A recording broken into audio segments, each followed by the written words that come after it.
Vaughn the Man from U.N.C.L.E. Back in time, back to the swinging 60s, and those great television spy series where there was an evil organization across the sea with the ominous name of Thrush, which threatened the American way of life to the very core. Deadly global terror was kept at bay only through the daring exploits of this man, the Man from U.N.C.L.E.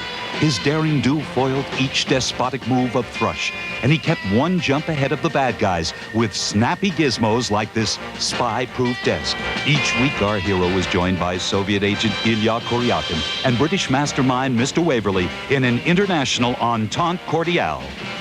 Today, the Man from U.N.C.L.E. lives in understated luxury on this $2 million Connecticut estate.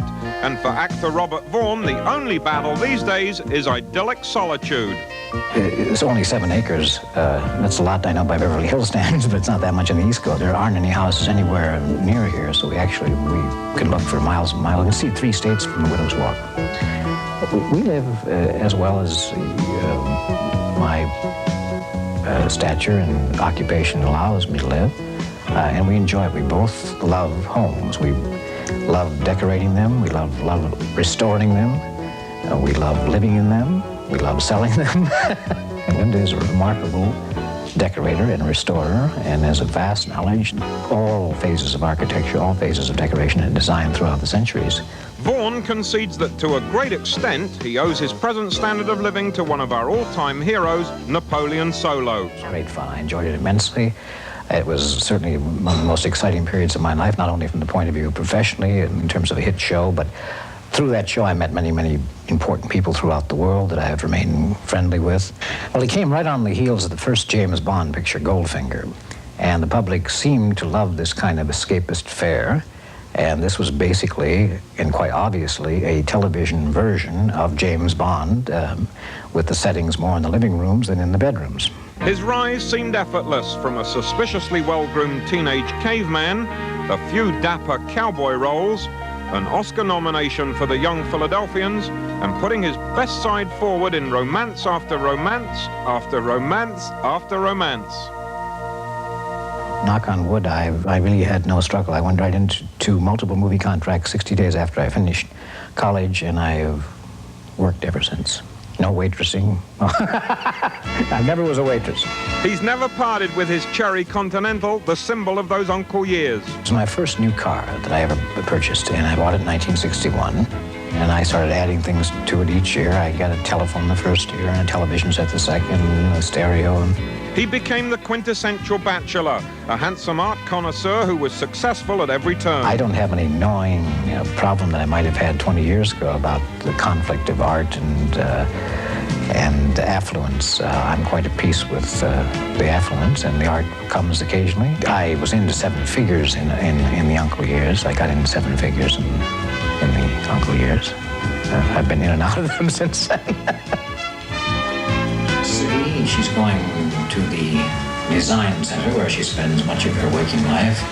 I'm going to have lunch with Milton Goldman and Sardi's, and then we're going to see Dustin in Death of the Salesman, and then we're going to have dinner at Granwy.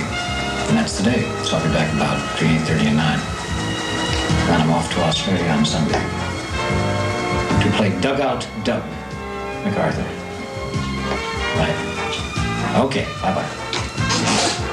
The style's the same, but not the marital status. I was a bachelor, traveling extensively, meeting a lot of lovely ladies, and I suppose they were somewhat in sync, the Napoleon Solo image and the Robert Vaughn image, if there was one. I wasn't married until I was 41 to Linda, and that was my first marriage. And I had no conscious design to not get married or to get married. It just worked out that way. I was busy sampling the fares of the world, and it was a very enjoyable, relaxing life, and I don't know how to get into it anymore specifically than that without causing problems with old girlfriends and a new wife. Vaughn tied the knot with Linda Straub back in 1974 and cheerfully swapped those carefree bachelor days for the married life. Today they have 2 beautiful children, and Napoleon Solo, in a complete turnaround of lifestyle, is to be found at those pursuits of fathers everywhere. never give having a child a thought. I mean, it never occurred to me any more, frankly, than marriage did. But the pleasure that both of them have given me is something I, thank God, I know about and didn't miss as far as my life is concerned.